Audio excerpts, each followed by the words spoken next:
The great chamber of the Galactic Council had never felt so heavy with fear. Representatives from 47 different species sat in their designated areas, their various forms of communication creating a low buzz of worry that filled the massive space. Some whispered through vocal cords, others flashed lights and patterns, and a few sent chemical signals into the air. But they all shared the same feeling of dread. Ambassador Zethkar of the Vortani floated toward the center speaking platform, his crystalline body catching the light from the chamber's energy sources. The Vortani were old, even by galactic standards. Their civilization had been watching the stars when most other species were still learning to make fire. When Zethkar spoke, others listened. Fellow council members, his voice rang out in the universal translation frequency. We face a crisis that threatens the very fabric of our galaxy. He gestured with one of his forearms, and holographic displays appeared throughout the chamber. The Keeper artifacts have begun to fail. A wave of shocked silence swept through the assembly.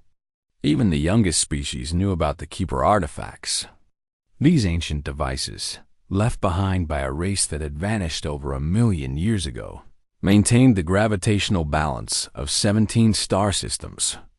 Without them, entire worlds would spiral into their suns or drift away into the cold darkness of space. The holographic displays showed data, streams and energy readings that painted a terrifying picture. On the world of Desha Prime, tidal forces had already begun tearing apart the planet's crust.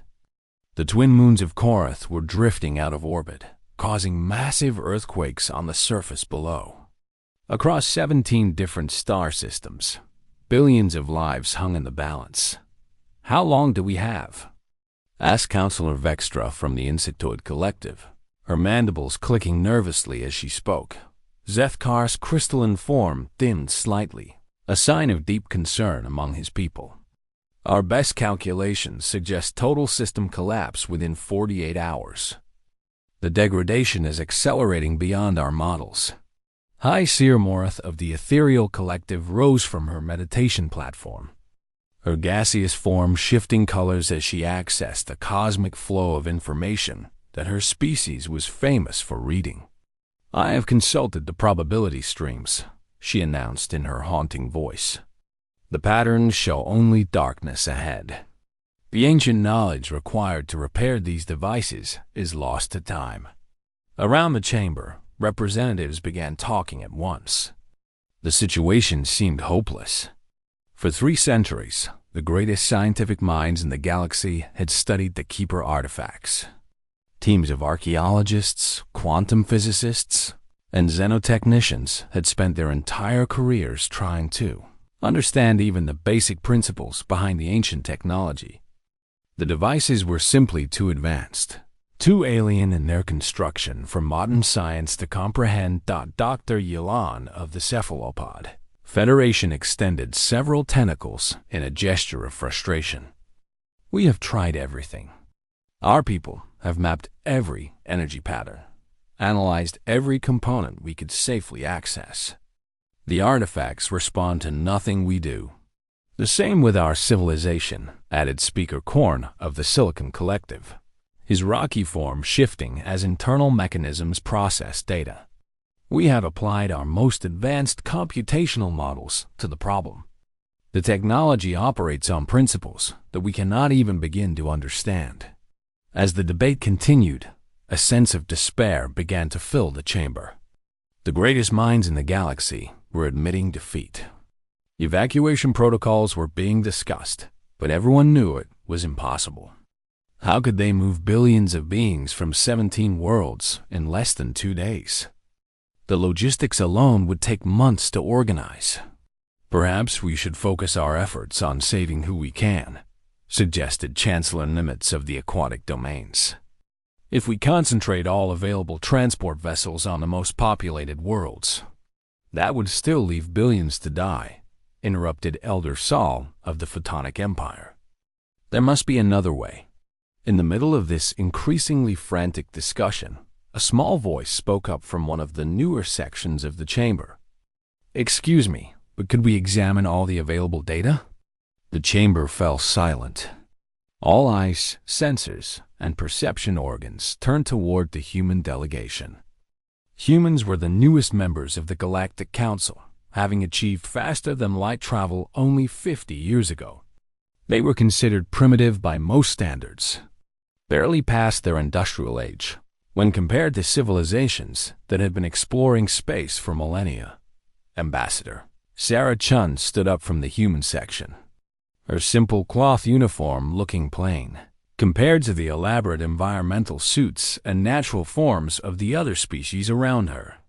Next to her, engineer Marcus Webb was already pulling up data displays on a handheld device that looked crude compared to the advanced technology surrounding them. "You wish to examine the data?" Zefkar asked, his tone suggesting polite surprise. "Human technology is, forgive me, but it is not at the level required for this type of analysis." Chun nodded respectfully. "We understand that, Ambassador. But sometimes a fresh perspective can help. We've seen the basic reports, but we'd like to look at the raw sensor data, energy patterns, and structural information if that's possible." Several representatives exchanged what might have been glances if they'd had eyes. The idea that humans, with their basic understanding of galactic technology, might contribute something useful to a problem that had stumped advanced civilizations for centuries seemed almost laughable. But with time running out and no other options presenting themselves, Zefkar activated his communication array. "Very well. Transmitting all available data to the human delegation now." As information flowed into the human devices, Webb began running calculations on equipment that was, by galactic standards, barely more advanced than an abacus. But he and Chun were already seeing patterns in the data that others had missed, approaching the ancient mystery not with reverence, but with the practical mindset of engineers who fix things for a living. While the Galactic Council continued debating evacuation procedures and emergency protocols, the human delegation worked quietly in their assigned section. Dr. Sarah Chun spread holographic displays across their small workspace, her fingers dancing through three-dimensional data, representations that showed energy patterns from all 17 affected star systems. "Look at this, Marcus," she said, pointing to a series of wave-like patterns flowing across her screen. "These energy fluctuations aren't random. They're following a cascade pattern." Engineer Marcus Webb looked up from his own analysis, his weathered face showing the concentration of someone who had spent decades solving complex problems. "You're right. This looks exactly like what happened to the North American power grid back in 2089. Remember that summer when the solar storms overloaded the distribution network?" Around them, other council members continued their increasingly desperate discussions. The Ethereal Collective was proposing some kind of mystical intervention that would require 6 months of preparation. The Silicon Collective wanted to build massive computational arrays to decode the artifact programming, a project that would take several years. Every solution being offered required time they simply didn't have. Chun pulled up another data stream, this one showing the quantum signatures of the failing artifacts. "Marcus, these energy readings, don't they remind you of something?" Webb squinted at the display, then his eyes widened. "The quantum entanglement matrices we use for faster-than-light communication. The baseline frequency harmonics are almost identical." "That's what I thought, too." Chum began overlaying human communication network schematics onto the alien artifact data. "Look at this pattern distribution. If these keeper devices are connected in a network like our FTL-COM systems, then the overload in one location could be cascading to all the others." Their quiet conversation was interrupted by the booming voice of Elder Tormax from the Geological Confederation, a being whose rocky form towered 12 feet above the chamber floor. "The human delegation appears to be working. Have you discovered something that 3 centuries of research missed?" The sarcasm in Tormax's translated voice was clear, but Chun responded with the same respectful tone she had maintained throughout the session. "We're not sure yet, Elder Tormax, but we think we might understand what's causing the failures." This statement caused a stir throughout the chamber. Representative after representative began expressing disbelief, some more politely than others. The idea that humans, who had barely figured out interstellar travel, could solve a mystery that had puzzled advanced civilizations for hundreds of years was beyond their comprehension. Zethkar floated over to the human section, his crystalline form reflecting the data displays around them. "Please, Dr. Chun, share your theory with the council." Chun stood up and activated her display so the entire chamber could see it. "We don't think the Keeper artifacts are failing. We think they're being overloaded." A wave of confused murmuring swept through the chamber. High Seer Morith's gaseous form shifted to a deep red color, indicating skepticism among her people. Overloaded by what? These devices have maintained perfect stability for over 1,000,000 years. "That's exactly the problem," Webb said, standing up next to Chun. "They've been working perfectly for 1,000,000 years without any maintenance. During that time, cosmic radiation levels in this galactic sector have increased by approximately 12%. Cosmic radiation? Dr. Yilan's tentacles writhed in confusion. These devices were built by the Keepers. Surely, they would have accounted for such minor environmental changes. Chun nodded. They did account for it, but not the way you might think. She manipulated her display to show a simplified schematic. Based on our analysis of the energy patterns, these aren't mystical devices or incomprehensible alien technology. They're sophisticated engineering solutions to gravitational management problems. The chamber erupted in protests and disbelief. The Keeper artifacts had been treated with reverence for millennia. Entire religious movements had formed around them. The suggestion that they were simply machines, built by engineers who faced the same kinds of problems that any advanced civilization might encounter, was almost blasphemous to some species. "You're saying the Keepers were just engineers?" Counselor Vextra clicked her mandibles rapidly, a sign of extreme agitation among the insectoid collective. "Advanced engineers, but yes," Webb replied. "And like any good engineers, they built redundancy and load management into their systems. But even the best designed systems need maintenance eventually." Chun continued the explanation, her voice calm and professional despite the chaos around her. "The cosmic radiation increase is causing the artifacts to work harder than their original specifications. It's like running an electrical system at 112% capacity for 1,000,000 years. Eventually, the components start to break down." "Even if your analysis is correct," Zethkar said, his form dimming with skepticism, "how does this help us? The artifacts are still failing, and we still don't understand their technology well enough to repair them." Webb and Chun exchanged a look. This was the moment they had been building toward, and they both knew their next words would either save billions of lives or mark them as the humans who had wasted precious time with impossible theories. "We don't need to repair them," Chun said quietly. "We need to give them some help managing the load." The chamber fell silent except for the ambient sounds of life support systems and translation equipment. Even the most skeptical representatives were listening now, if only because every other option had been exhausted. "We think we can build buffer systems," Webb explained. "Devices that can absorb the excess cosmic radiation before it reaches the artifacts. Think of them as surge protectors for ancient alien technology. And you can build these buffer systems in less than 48 hours?" Elder Sal's photonic form pulsed with what might have been hope or disbelief. Chun looked around the chamber at the assembled representatives of the galaxy's most advanced civilizations, then back at her data. Displays showing 17 worlds on the brink of destruction. "We can try." The debate that followed Chun's proposal was unlike anything the Galactic Council had ever experienced.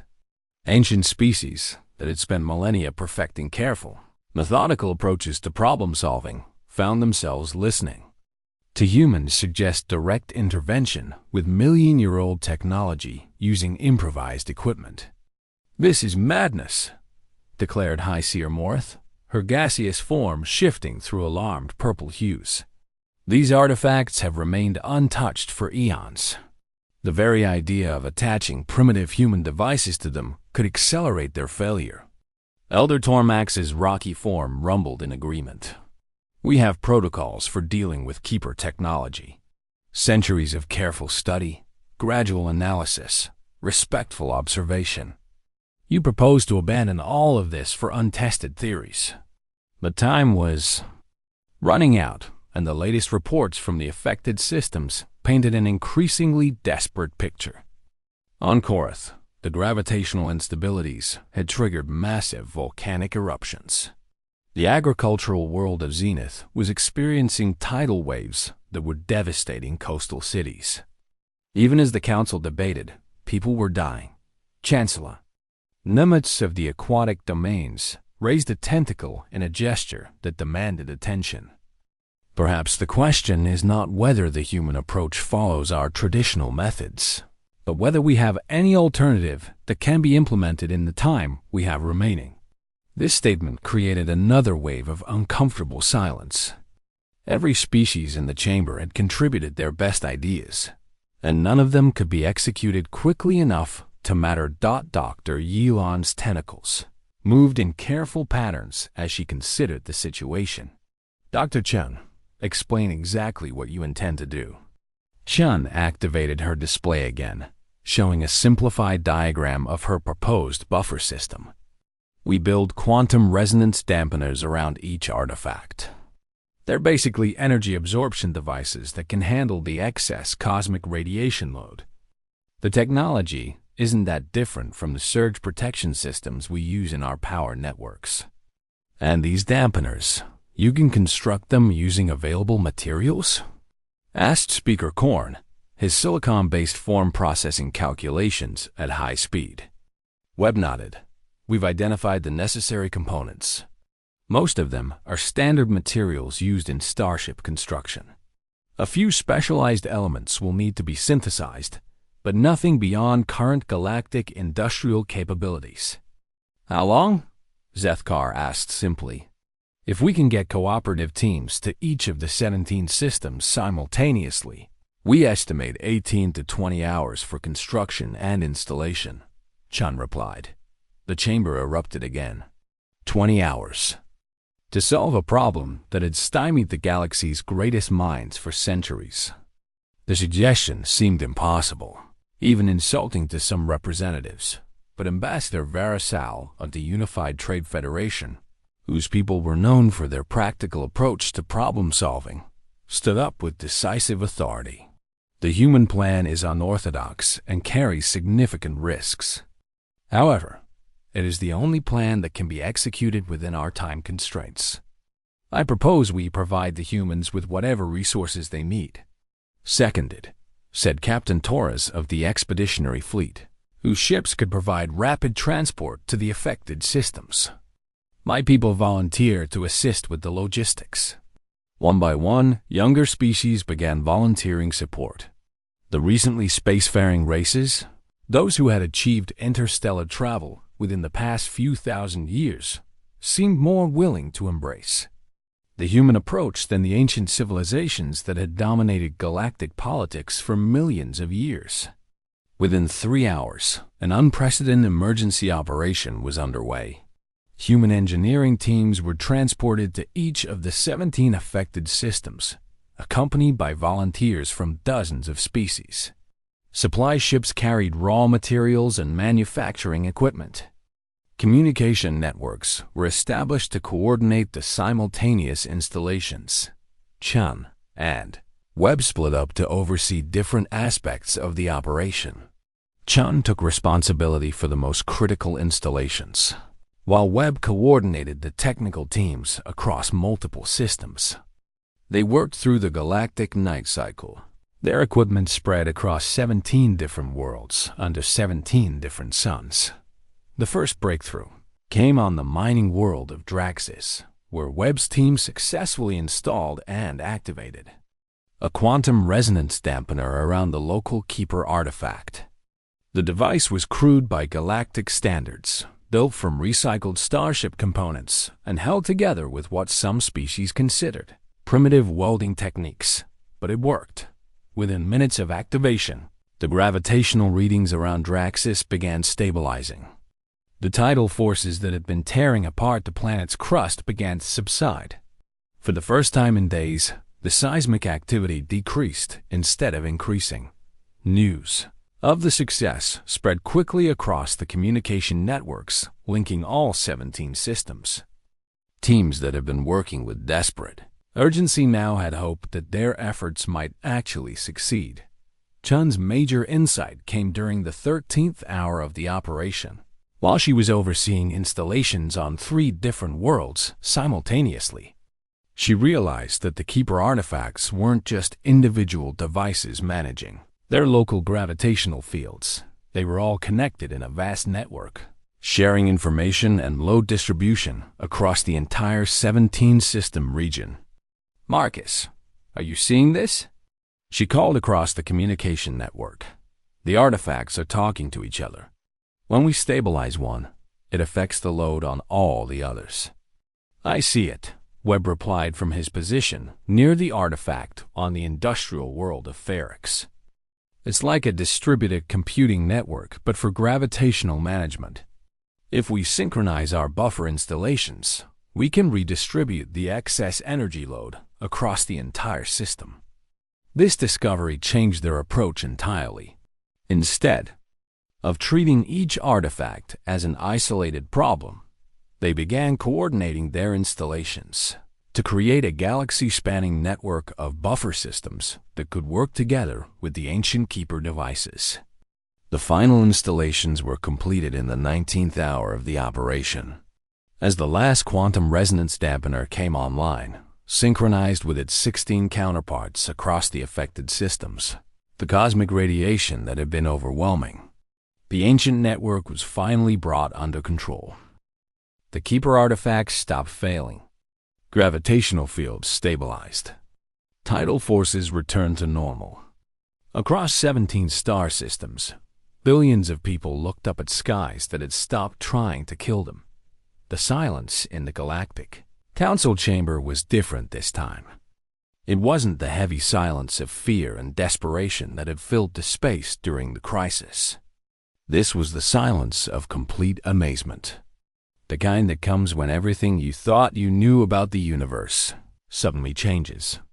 Ambassador Zefkar floated motionless at the center of the chamber, his crystalline form reflecting the steady green lights on the status displays that showed all 17 star systems had returned to normal gravitational parameters.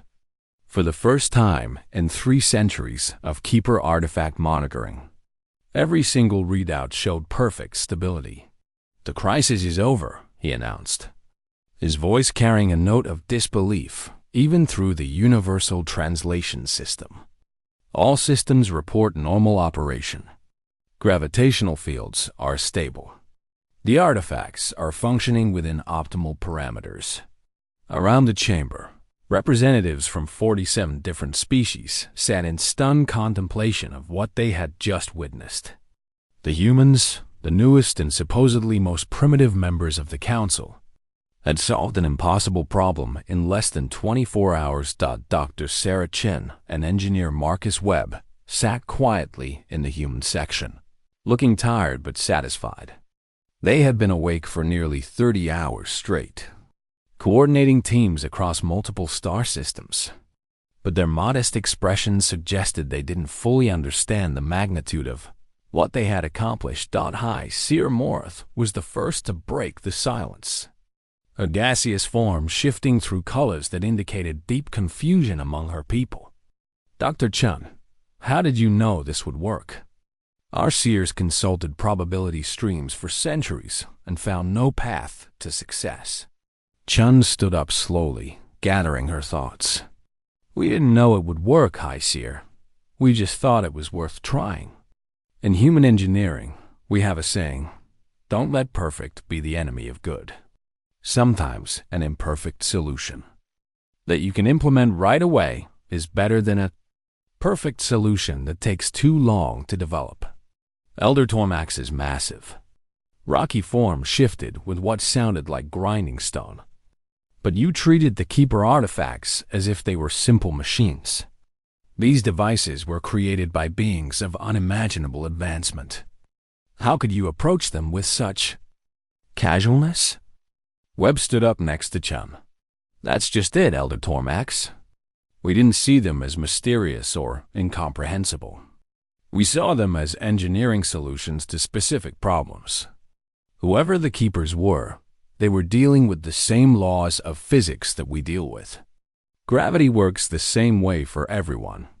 The Keepers built these devices to manage gravitational fields across multiple star systems. Chun continued. That's an incredibly sophisticated achievement, but it's still fundamentally an engineering challenge. They had to account for power distribution, load management, redundancy, maintenance schedules. The same things any engineer has to think about when building large-scale systems.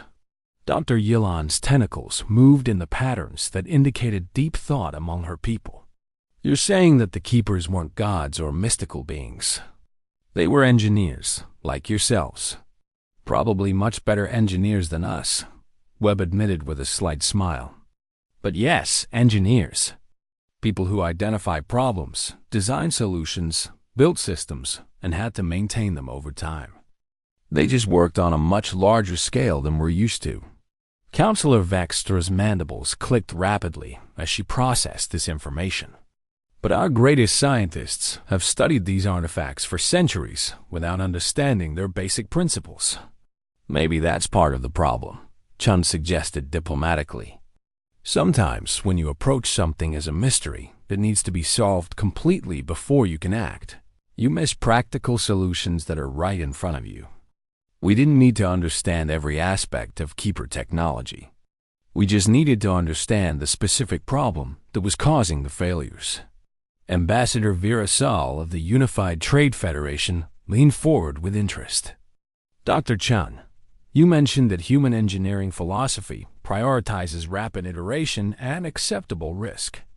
Could you explain this approach? Chun nodded. In human engineering, we often work with the principle that it's better to try something that has a reasonable chance of success, rather than wait for a solution that's guaranteed to work.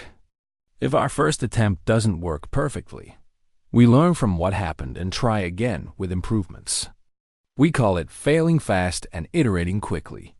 This is completely contrary to how we approach ancient technology, admitted Speaker Korn. Our people believe that careful analysis and complete understanding must precede any intervention. Both approaches have their place, Webb said respectfully.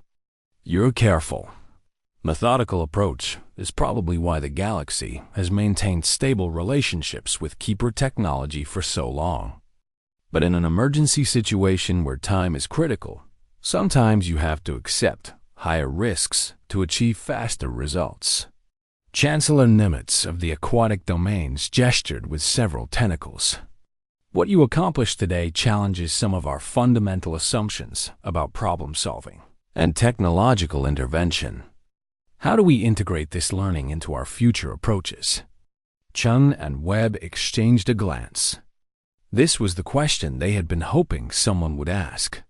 Maybe, Chun suggested carefully, the galaxy could benefit from having multiple approaches to difficult problems. The traditional careful analysis that your civilizations excel at, combined with rapid experimental approaches when situations demand quick action. You're proposing a new methodology for the Council's crisis response protocols, Zethkar observed. Not exactly new, Webb replied. Just different. Humans aren't better than anyone else at solving problems. We just solve them differently. Sometimes that different approach might be useful.